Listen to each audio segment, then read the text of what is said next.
Ameerikaan ajjechaa dhalattoota Amaaraa irratti Wallagga Lixaatti raawwatameen akka malee yaadda'uu himte. Ajjechaa godina Wallagga Lixaa aanaa Gimbii Ganda Toleetti hidhattootaan raawwatame jedhameen namoonni 200 ol ajjeefamuu jiraattonni ni himu. Lammiilee nagaa haleellaa kanaan ajjeefamaniif gaddi guddaan natti dhaga'ameera ka jedhe ministeerri haajaa alaa Ameerikaa ibsa baaseen lammiileen Itoophiyaa hokkara dhiisuun marii karaa nagaan garaagarummaa isaanii akka furatan waamicha dhiyeessinaa jedhe. Kanneen miidhamaniif haqni kanneen sarbama mirgoota raawwatan ammoo akka itti gaafatamanis waamicha dhiyeesseera. Jiraataan iddoo haleellaan kun itti raawwatame har'a dubbisne haala kanneen haleellaa kanarraa hafan guyyaa har'aatti jiran kana jedha. ማንም ሰው ወደ ማሳ ያወጣ የለም። አሁን ዝም ብሎ ልዩ ኃይልም አሉ የተወሰኑ መከላከያዎችም አሉ የተወሰኑ ቁጭ ብለናል። namni bakkeetti gad ba'eeru eenyuyyuu hin jiru. Amma humnoonni nageenya addaa fi raayyaa ittisa biyyaa hanga tokko jiru. Reeffa hanga kana hunda agarree gara hojiitti deebi'uuf sammuun keenya hin dandeenye. Callisnee balbalarraa fi daandiirra gaddaan teenye jirra. Har'a awwaalchi hanga tokko xumurameera. Sanbata kan ajjeefaman keessaa kan waraabessi kan nyaachuu jalqabee jira ture. Fooliin tureeyyuu nama hin teessisu waan ta'eef haguuggii harkaa godhannee funyaanis cuqqaalannee akkuma akkasaatti awwaalleerra. Ani guyyaa sana ganamaan qonnaaf gara oobdiitti ba'ee utuun jiruu dhukaasa eegalamee baqadheen bakka tokko dhokadhee rabbitu lubbuun oolche. Firoottan koo ajjeefamanis madaanis jiru. Gama gargaarsaan qamadiin kuntaala 20 ta'uu fi shukkaarri koroojoo muraasa nuuf dhufeera. Koshoroo kaartoonii 6 ta'us nuuf kennaniiru. Kaleessa ijoolleen isa nyaachaa turan. Namoota madaaniifis wallaansa fayyaa kennaa jiru. Ammayyuu yaaddoon jira. Sababiin isaa hidhattoonni guyyaa 3 keessatti asii gadhistanii hin baatan yoo ta'e deebinee hunda keessan ajjeesna jechuun nu doorsisaniiru. Mootummaan akkasii nu baasuuf gaafanneerra. Kana kan gaafanne komaand poostii federaalaatti bilbilleeti. Isaan garuu nuti akkasiin feetan goona osoo hin taane akka murtee fi adeemsa keenyaa goonaa nuun jedhan. Ministeerri muummee Abiyyi Ahmad har'a wayita sagantaa biqiltuu dhaabuu ashaaraa magariisaa jalqabsiisan raayyaan ittisa biyyaa hidhattoota haleellaa kana raawwatan irratti tarkaanfii fudhachuu eegaluu himan. Har'a loltootaa fi poolisii wajjiniin kallattiin wal loluu kan hin dandeenye gantuuwwan ergamtuu ta'an lammiilee nagaa Itoophiyaa ajjeesaa jiru. Kana dhaabsisuun hunda keenya irraa eegama. Itoophiyaa bakka lammiileen nagaan keessa jiraachuu hin dandeenye gochuu fi yaada qabnu gufachiisuudhaaf humnoonni yaalan akka milkoofne gargar ba'uun osoo hin taane tokkummaan diinota keenya qaanessuu fi warra lammiilee keenya ajjeesan karaa seeraan adabuu qabna. Gootichi ministeera ittisa biyyaa keenya opereeshinii kaleessa irraa kaasee eegaleen hojii tarkaanfii cimaa fudhachuu kan eegale ta'us kun xiyyeeffannoo bulchiinsa hunda kan barbaadu ta'uusaa yaadachiisuun fedha. Waraanni bilisummaa Oromoo ka jiraattonnii fi mootummaan haleellaa kana raawwate jechuun himatan haleellaa kana hidhattoota mootummaa gaachana sirnaa jedhamantu waraana bilisummaa Oromoo maqaa xureessuuf raawwate jechuun deebii kenneera. Qorannoon qaama walabaan akka gaggeeffamus gaafateera.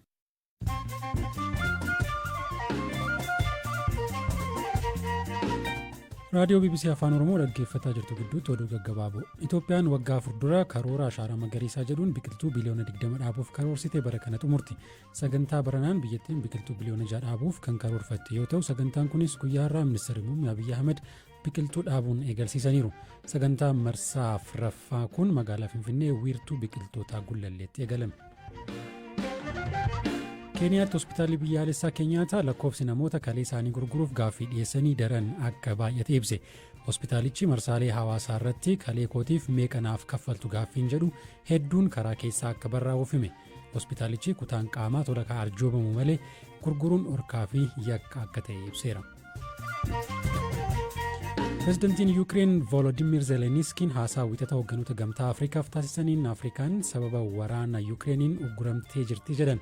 Raashiyaan alergii midhaan nyaataa Yuukireen ugguruu irraa kaka'e gatiin nyaataa humnaa ol dabaluun waraanichi mana lammiilee Afrikaa miliyoonaan lakkaa'amanii akka lixu ta'eera jedhan. Zelenskiin gamtaa Afrikaatti dubbachuuf erga gaafatanii torbee 10 booda kakaleessa haasaa godhan. Gaazexeessaan Raashiyaa badhaasa Noobeelii mo'atee ture gurguree baqattoota waraana Yuukireeniin miidhamaniif kennuuf akka jiru hime. Gulaalaa olaanaan gaazexaa walabaa Noovaayaa jedhamu katee Dimiitrii Muraatoof badhaasa Noobeelii nagaa kana dura argatee caalbaasitti dhiyeessuun paawundii miliyoona 103.5tti gurgure. Muraatoof bara 2021 Raashiyaa keessatti mirga yaadoo fi bilisaan ibsachuuf qabsoo gaggeessee tureen badhaasicha argate. Gaanaatti dargaggeessi gana 22 moobaayilii suphuu suuraa dubartii qullaa intarneetii irratti gadi dhiisee hidhaa waggaa 14 akka adabamutti murtaa'e. Salamoon Doogaa bilbila akka suphamuuf dubartiin lammii Lebaanoonitti kennite keessaa suuraa ishii hayyama ishii malee fuudhee intarneetii irratti gadhiise. Oduuleen gaggabaaboo isaan kana.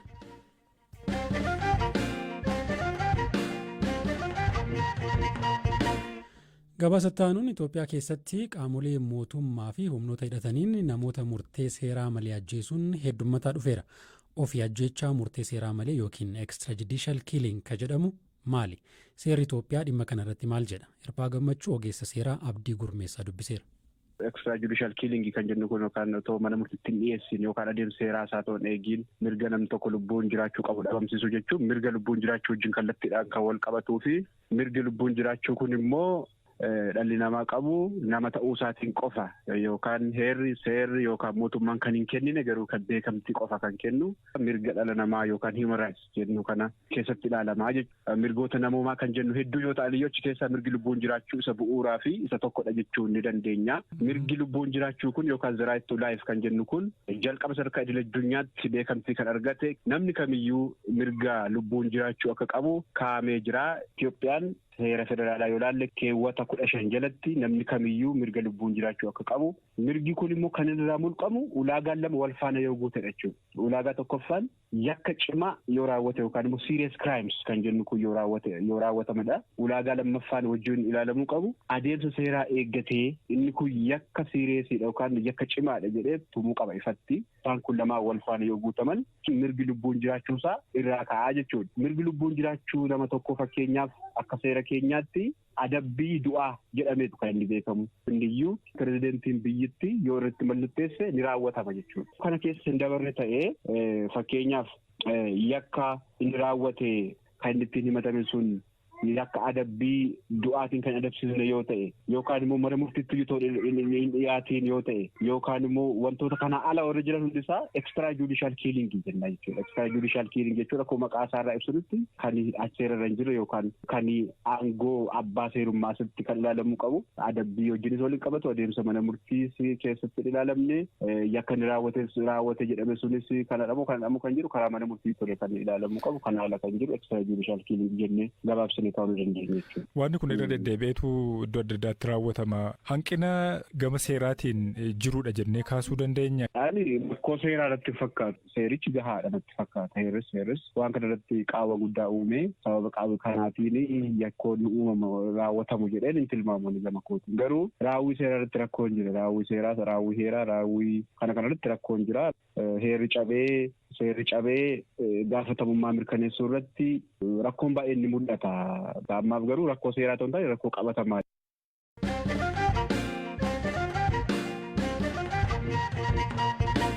Xumura irratti waa'ee wallee aadaa guyyoota muraasa dura aartist Daangaa Hayileyesuus Qananiin mata duree Shillimii jedhuun weellistee haasofnu.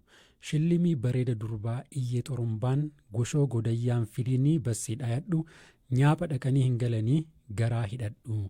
Walleen kun sirna fuudhaaf heeruma aadaa Oromoo Arsii keessatti yeroo shamarri tokko heerumtu goshoon yookiin hiriyoonni ishii sirbaniif akka ta'e ogeettiin aadaa fi viidiyoo wallee kanarrattis kan hirmaatan aadde Zaaraa Duubee ni himu. Aadde Zaaraan ergaa wallee kanaa akka armaan gadiitti nuuf qaaccessaniiru.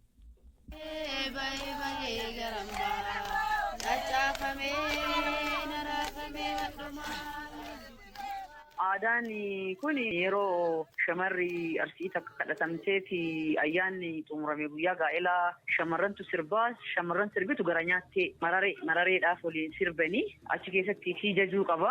Qeeqichi maatii qaba.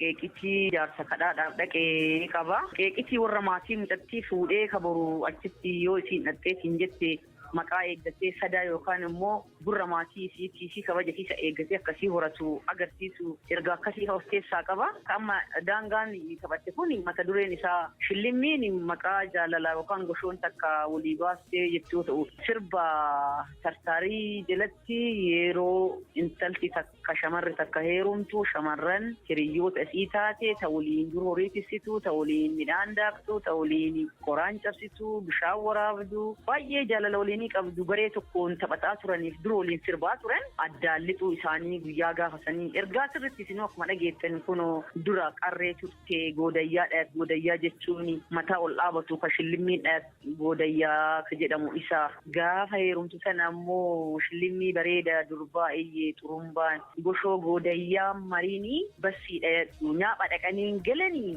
garaa hidhadhu jetti.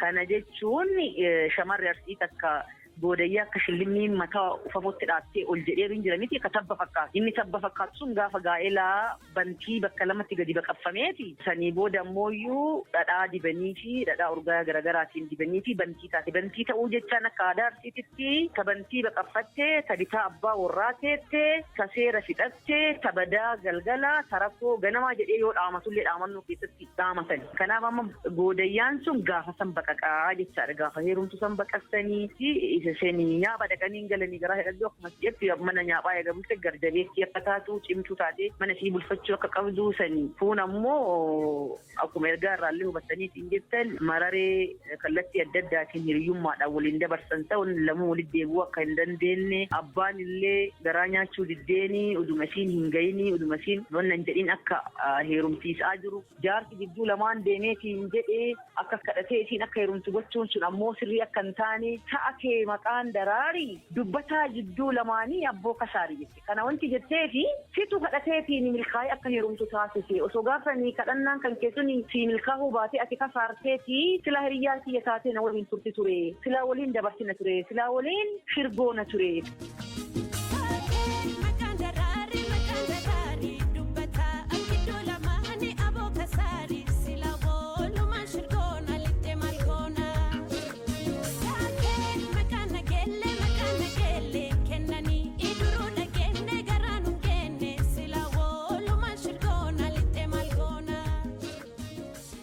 Deemseetiin saakee maqaan nageelle kennanii duruu dhageenne garaan hin geenne amma maal jechuudha hiriyyaan isii sun akka heerumtu kana barbaaddeen jirtu jette ijoolleen tunniin hiriyyoon isii sunniin mucayyoon sun akka heerumtu hin barbaanne jette akka waliin turtu hiriyyoomuma ofiisaniin waliin turan waan akkasiisanii kana maa sirbutu idaayyittii osoo hin taane idaayittiin gaafa sanii bahee hiriyyoota waliin mana keessatti jette tartariin alarra sirbama idaayittiin gaafsan ka faarfattu ka jettu mooyyuu bahee jedhama baheen mararoo isiin hiriyyoota ofii waliin teessee bahee garan baan caccaafa baasaan geennaa madhumaa naraafamee mar'umaa gaddeebisii abbaa kiyyaa raadattiin na eebbisii raadattiin si haa hortu idooteen na haa toltu jettee isii mana keessa jirti shamarranii waliin hiriyyootaa waliin inni suni bahee jedhama kun tartaariin alarratti taphatama ka taphatu tartaarii hiriyyoota mucayyoo heerumtuuti.